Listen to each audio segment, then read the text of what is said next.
저는 어려서부터 겁이 무척 많은 아이였습니다. 특별히 한여름에 제가 아주 지금도 잊을 수 없는 그 기억들이 좀 있습니다. 저희 집에서 저희가 운영하는 비즈니스까지 그 한 10분 정도 도보로 가는 거리가 되는데 딱 중간쯤에 극장이 하나 있었습니다. 지금도 있습니다.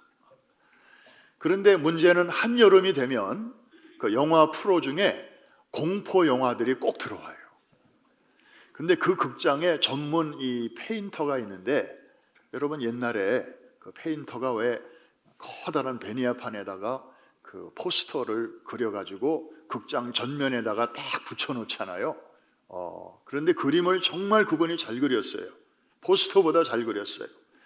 근데 그 한여름에 공포 영화가 나왔는데 그 그림이 딱 붙었는데 낮에도 참 보기가 섬찟했습니다. 그런데 밤에 거기를 지나가려니까 제가 뭐 얼마나 가슴이 콩당콩당하고 뛰는지, 그래서 그때 어떻게 하고 지나갔는가 하면 옷 속에다가 제 얼굴을 팍 파묻고 이러고 그 전까지는 이렇게 걸어오다가 그 극장 앞 한 20m 되는데 여기를 통과할 때면 정신없이 뛰어갔습니다. 그런데 여러분, 뛰어본 사람은 알 거예요. 뛰다 보니까 옷 속에 있는 것들이 여기서 덜그럭덜그럭 하는데 갑자기 달걀 귀신 생각이 또 나는 거예요. 어디서 주워 들었던. 그래가지고 그 달걀 귀신이 막 내 뒤에서 내 몸 안에 막 있는 것 같아. 거기다가 또 변소 귀신까지 막 이렇게 떠오르고, 참 여름에 참 그 극장을 지나다닐 때마다 그랬던 그 추억이 있습니다. 그리고 나서도 이제 커서도 정말 이 두려움의 감정을 제가 군대에 있을 때도 여러 번 체험을 했습니다. 여러분, 우리가 두려운 감정에 사로잡힐 때 저지르기 쉬운 가장 큰 실수가 있습니다. 그게 뭐냐 하면, 나로 하여금 두렵게 만드는 어떤 대상 혹은 어떤 상황을 너무 거기에 집중한다는 것입니다. 그러면 그럴수록 두려운 감정은 절대 사라지지 않습니다. 예를 들어서 멀쩡하던 사람이 건강검진을 받았는데 암의 진단을 받았다고 하십시다. 저도 한 4, 5년 전에 우리 집사람이 그런 경험이 있어서 잘 압니다. 정말 저한테 텍스트 메시지가 왔는데 올 것이 왔어, 이렇게 왔어요. 여러분, 정말 그 당사자와 그 가족들은 얼마나 놀라겠습니까? 그런데 설령 그런 일이 닥쳤어도 너무 늦지 않게 발견이 되면, 요즘 또 의학과 과학이 참 많이 발달하지 않았습니까? 그래서 좋은 의사를 소개받고 그 다음에 가족들의 그 서포트와 그리고 우리 신앙 공동체의 영적인 지원을 받으면서 이렇게 치료해 나가면 얼마든지 극복할 수 있습니다. 그런 사람들을 저는 많이 보고 있습니다. 그런데 그 주야로, 그런 위기 상황일수록 주야로 하나님의 말씀을 더 가까이 묵상하지 않고 오히려 하루 종일 인터넷 붙들고 거기에 내가 지금 겪고 있는 암에 대한 정보만 계속해서 그 정보의 바다에서 헤매고 있으면 어떻게 되겠습니까? 그리고 정말 주님의 도우심을 바라보면서 정말 주님께 기도로 매달려야 할 시간에 왜 암이 나한테까지 찾아온 거야? Why me? 막 그러면서 속상해하고 그냥 혼돈스러워하고, 그렇게 되면 얼마나 몸도 힘든데 마음까지 힘들게 되겠습니까? 마음이 자꾸 가라앉고 일이 손에 잡히지 않게 됩니다. 여러분, 기억하십시오. 이러한 두려움의 감정은 절대로 하나님이 주시는 감정이 아닙니다. 여러분, 그리고 이 두려움의 감정은 단순히 어떤 많은 감정 중에 하나가 아니고 그 본질이 영적인 속성을 갖고 있다는 사실입니다. 너무 중요한 포인트입니다. 한번 저를 따라해 주시기 바랍니다. 두려움의 감정은 영적인 것이다. 그 예를 하나 들까요? 여러분, 모든 것의 근원을 알려면 성경으로 돌아가 보면 알 수 있잖아요. 그 중에서도 창세기를 보면 알 수 있습니다. 여러분, 에덴 동산에서 하나님의 형상대로 지음받은 인간이 왜 숨었죠? 아니, 그 전까지 하나님과 다정하게 동산을 거닐면서 교제하면서 아무런 정말 거리끼는 것이 없었던 사람들인데 왜 갑자기 나뭇잎 사이로 숨게 되었죠? 두려웠기 때문입니다. 하나님이 갑자기 두려워진 거예요. 무슨 일이 있었죠? 죄를 범했기 때문이죠. 하나님과 인간 사이에 죄가 딱 들어오면서부터 두려운 감정이 인간에게는 찾아오게 된 것입니다. 그 이전에는 그런 느낌이 없었어요. 본질이 영적인 것이기 때문에, 그래서 이 두려움은 내가 뭐 의지를 가지고 혹은 뭐 다른 것들로 이 두려움을 이렇게 씻어보거나 밀쳐내려고 애를 써봐야 사라지지 않습니다. 마치 내 그림자를 지어보려고 거기다가 막 박스를 쌓고 물건을 쌓고 그림자를 깔아뭉개 보려고 해봐도 그림자는 그대로 있듯이 이 두려움의 감정은 바로 그런 것입니다. 심지어 자기가 갖고 있는 막강한 권세와 권력과 힘과 돈을 가지고도 이 두려움의 감정은 해결되지 않습니다. 그 대표적인 예가 바로 사울 왕입니다. 여러분, 사울은 왕으로서 그 당시에 보통 사람이 가질 수 없는 모든 것을 갖고 있었습니다. 그런데 그가 두려움에 빠져 있습니다. 우리 사무엘상 18장 12절 저런 말씀이 있어요. 우리 같이 한번 읽어보겠습니다. 시작. 여호와께서 사울을 떠나 다윗과 함께 계심으로 사울이 그를 두려워한지라. 당시 사울은 왕이었습니다. 다윗은 쫓기는 자였습니다. 도망자였습니다. 요즘 말로 말하면 사울은 갑, 다윗은 을. 그런데 갑이 지금 을을 두려워하고 있습니다. 말도 안 되는 일이 지금 일어나고 있는 것이죠. 무엇 때문이죠? 한 사람에게서는 여호와께서 떠나셨고 다른 한 사람에게는 그 여호와가 함께 계셨기 때문입니다. 이 영적인 상황이 한 인간을 두려움으로 내몰게 만들었던 것이죠. 그러므로 이것은 상황의 문제가 아니고 영적인 문제라고 하는 것을 우리에게 보여줍니다. 여러분, 사람이 두려움에 이렇게 사로잡히게 되면 이 판단력이 흐려집니다. 그리고 지각이 무뎌집니다. 그래서 문제가 해결되기는커녕 점점 더 문제를 키우게 됩니다.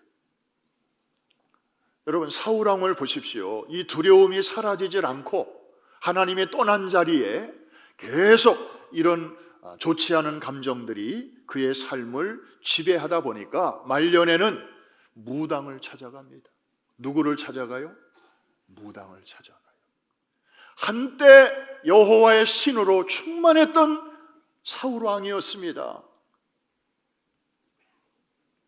그런데 여호와의 성신이 떠나가니까 너무나 허전한 나머지, 두려운 나머지 인간적인 방법으로 찾아간 것이 바로 엔돌이라고 하는 동네에 사는 그 신접한 여인에게 찾아가서 자신의 미래를 묻고 그리고 도움을 청합니다. 결국에 하나님께서는 사울 왕을 버리셨습니다. 사랑하는 성도 여러분, 이처럼 두려운 마음, 또 두려움의 영은 절대로 하나님께로부터 오는 것이 아닙니다. 바로 사단이 주는 것입니다. 우리 디모데후서 1장 7절이 이것을 잘 말해주고 있죠. 한번 같이 큰 소리를 읽겠습니다. 하나님이 우리에게 주신 것은 두려워하는 마음이 아니요. 한 번 더 시작. 하나님이 우리에게 주신 것은 두려워하는 마음이 아닙니다. 여러분, 우리가 두려움에서 벗어나려면 저 두려움의 실체보다 더 큰 힘이 우리에게 같이 있어야 극복할 수 있습니다. 어려운 얘기 아니죠? 이해가 되시면 아멘 하십시다. 그런데 여러분, 다윗은 그 비결을 일찍이 알았습니다. 시편 27편, 오늘 본문인데요. 이 27편을 1절부터 끝절까지 쭉 읽어보면 결코 다윗이 행복한 때 지은 시는 아닌 것이 분명합니다. 오히려 그의 인생에 정말 어려운 위기가 찾아왔을 때 올려진 노래요 기도인 것을 알 수 있습니다. 왜냐하면 거기에 나오는 그 단어들이 그때 상황을 말해주고 있습니다. 악인, 대적, 원수, 전쟁, 군대. 이게 평안한 상황에서 나올 수 있는 단어들이 아니잖아요. 아주 위태로운 상황에 있었음을 알 수 있습니다. 정상적인 사람이라면 이런 상황 속에서 밀려오는 감정 어떤 게 있을까요? 불안, 공포, 그리고 두려움이죠. 그런데 여러분, 이런 급박한 상황 속에서 다윗이 주목한 것은 무엇이었을까요? 놀랍게도 원수나 대적이 아니었습니다. 다른 것이었습니다. 왜냐하면 시편 27편을 쭉 읽어보면 그 악인, 대적, 원수, 군대, 전쟁 이런 무시무시한 단어들보다 더 많이 나오는 단어들이 있기 때문입니다. 4절에 보니까 여호와의 집, 그의 성전이라는 단어가 나오고요. 그리고 5절에 보니까 그의 초막이라는 단어가 나오고요. 6절에 보면 그의 장막, 이런 단어들이 나오고 있습니다. 다시 말해서 원수들의 집요한 공격 속에서도 그의 시선은 뚫어지게 한 곳을 바라보고 있었는데 그것이 바로 여호와 하나님이었습니다. 그의 그 당시의 마음과 중심에 그가 바라보고 있었던 그 마음을, 심정을 한 절로 잘 요약한 말씀이 바로 4절입니다. 오늘 요절 말씀인데 우리 같이 한번 큰 소리로 읽어보겠습니다. 시작. 내가 여호와께 바라는 한 가지 그것을 구하리니 곧 내가 내 평생에 여호와의 집에 살면서 여호와의 아름다움을 바라보며 그의 성전에서 사모하는 그것이라. 그가 그 당시 구했던 것은 여러 가지가 아니었습니다. 오직 한 가지 일이었습니다. 영어로 표현하면 one thing. 여러 가지가 필요 없어서가 아니었고 오히려 다른 모든 문제들은 저 한 가지만 해결되면 그 안에 자동적으로 다 들어있기 때문이었습니다. 다윗이 구했던 그 한 가지 일은 무엇인가요?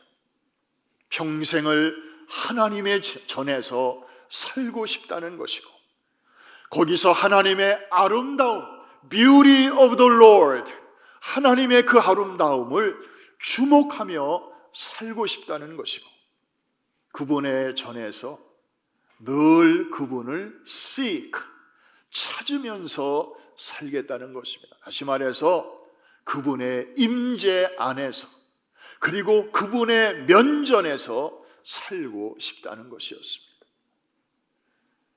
그가 서민으로서 혹은 왕으로서 혹은 군인으로서 무엇을 하든지 간에 그의 마음은 항상 코람되어 그분 앞에서 살고 싶었던 것입니다.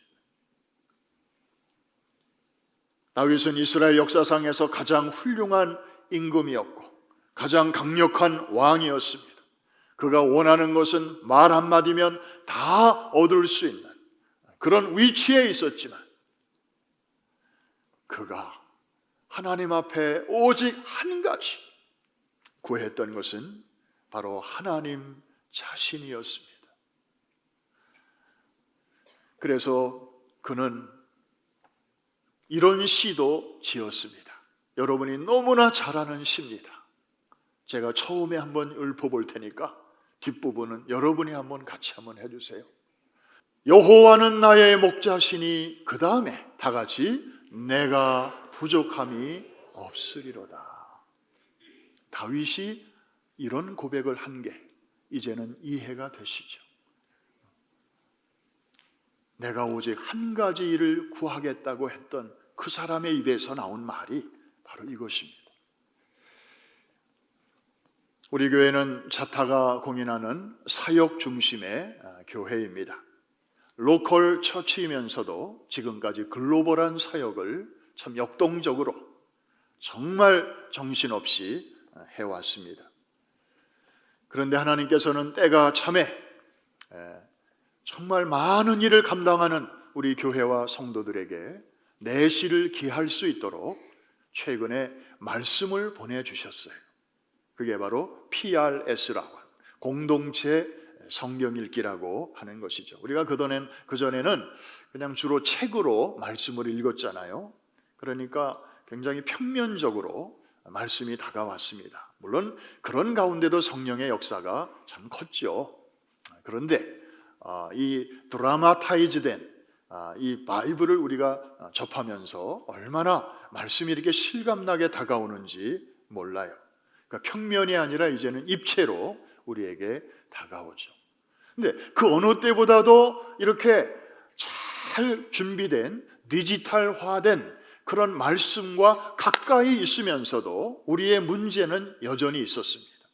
말씀을 들을 때는 좋은데 돌아서서 우리의 삶으로 이렇게 나아가면 큰 변화가 내 안에 느껴지지 않는다는 것입니다. 1년 동안 그렇게 하면 성경 한 번을 다 읽을 수 있는데 과연 1년 전에 나와 1년이 지난 지금의 나는 과연 이 드라마 바이블을 읽으면서 얼마나 드라마틱하게 내가 변했나 한번 가슴에 손을 얹고 생각해 보면 별로예요. 왜 그럴까? 2%가 부족한 것이 우리에게 있었습니다.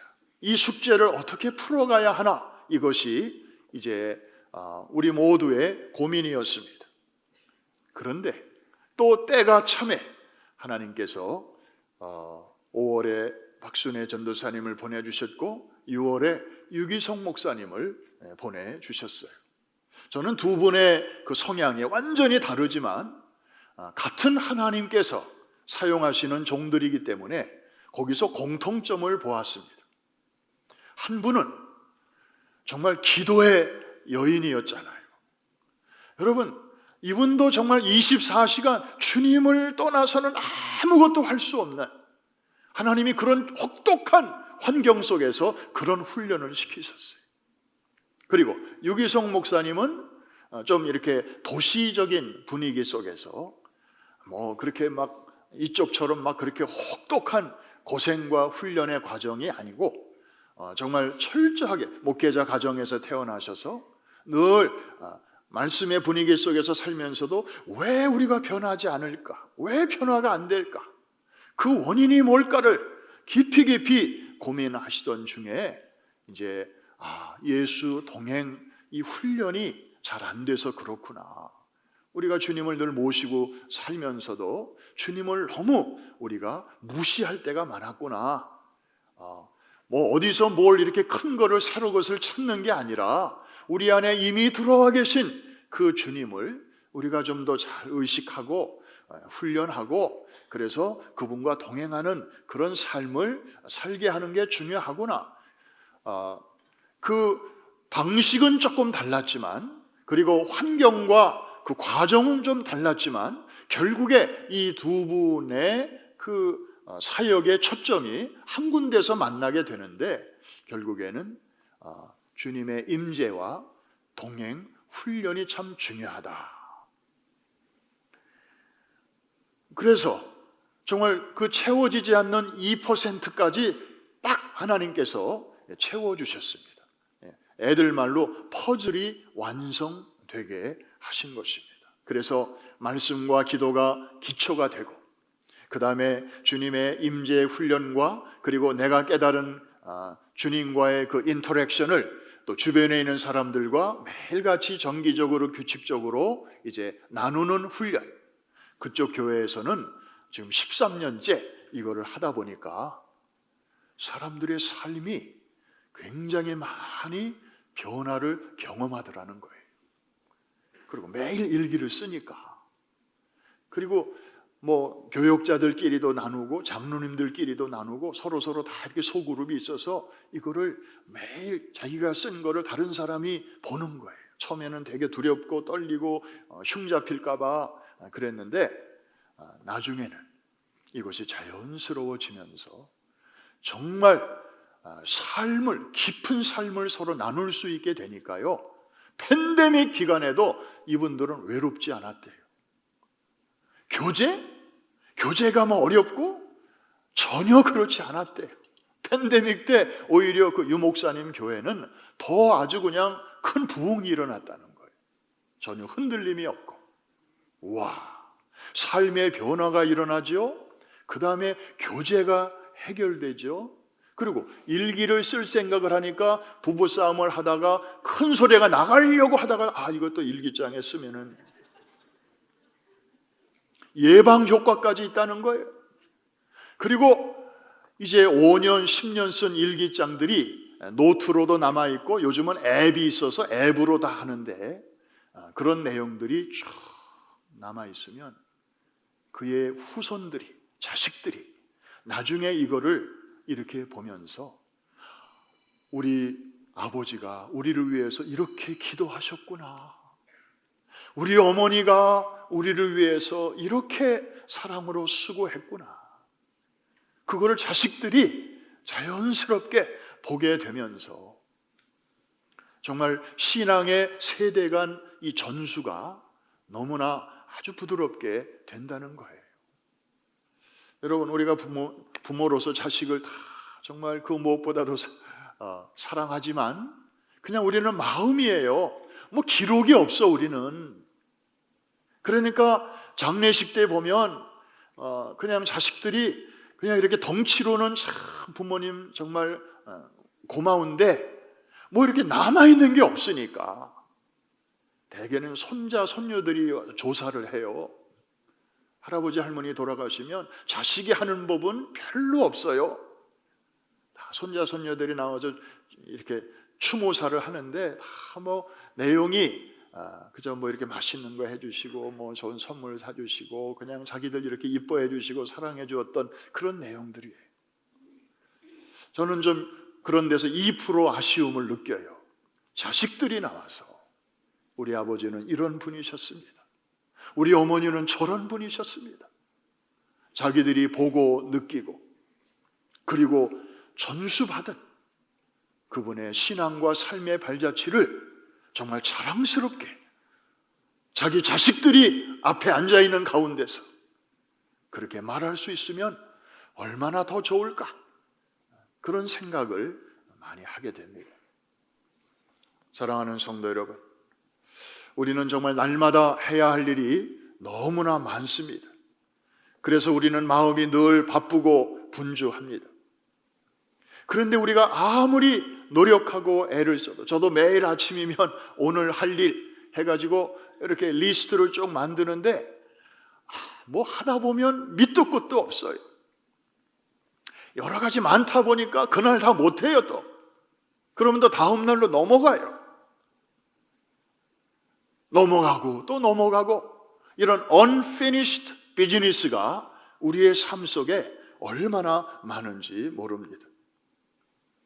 언제쯤이면 우리가 이런 일들을 다 마칠 수 있을까 생각을 해보지만 정말 그런 날은 우리가 이 땅에서 숨쉬고 사는 동안에는 영영 오지 않을 것 같은 그런 생각도 듭니다.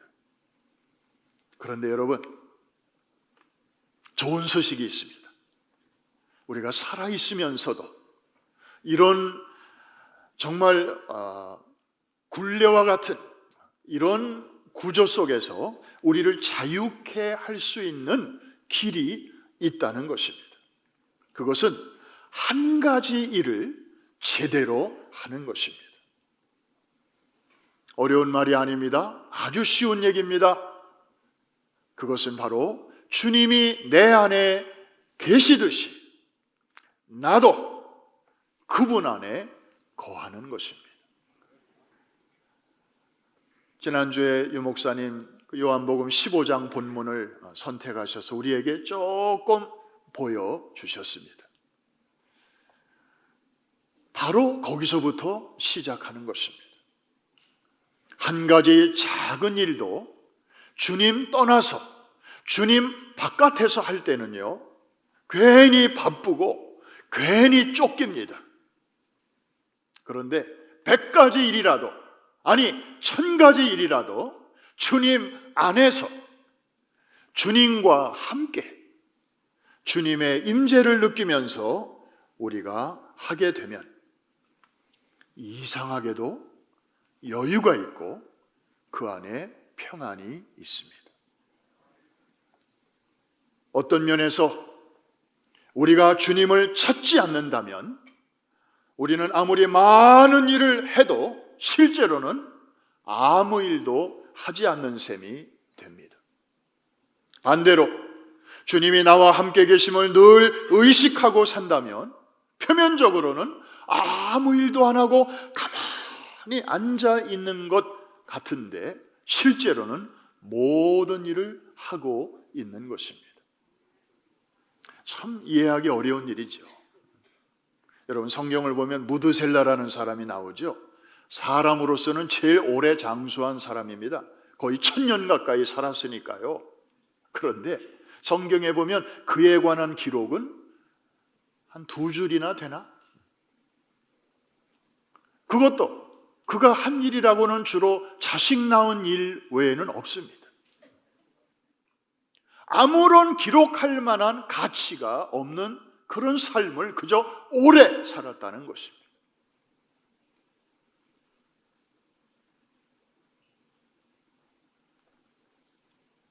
그러나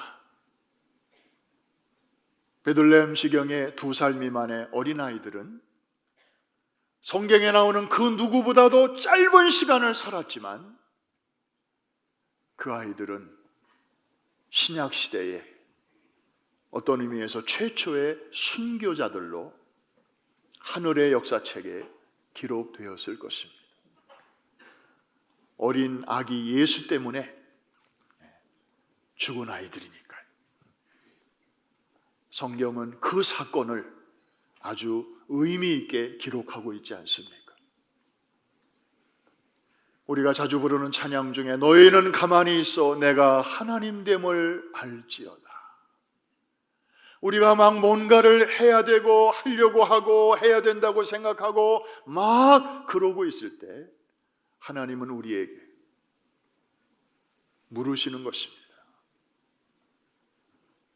너희는 가만히 있어 내가 하나님됨을 알지어다. 그분이 하시겠다는 것입니다. 할렐루야. 그분이 앞장서시겠다는 것입니다. 우리가 막 앞장서려고 할 때 하나님이 하시는 말씀이에요. 너희는 가만히 있어 내가 하나님됨을 알지어다.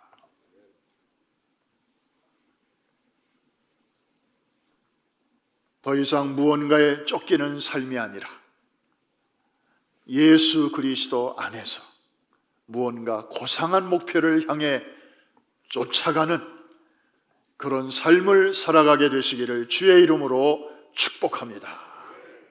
언제나 주님을 의식하고 그분의 임재 속에서 살아가는 것, 그것이야말로 우리가 양보하거나 놓쳐서는 안 될 우리 인생의 가장 중요한 one thing, 한 가지 일이 될 것인데, 오늘 우리 모두 저를 포함해서 우리의 남은 생의 첫날인 오늘 이 one thing을 다윗이 그렇게 살고 싶었던 그 오직 한 가지 그 일, one thing, 주님의 임재와 그리고 그분과의 동행, 이것을 다시 한번 굳게 붙잡게 되시기를 주의 이름으로 축복합니다.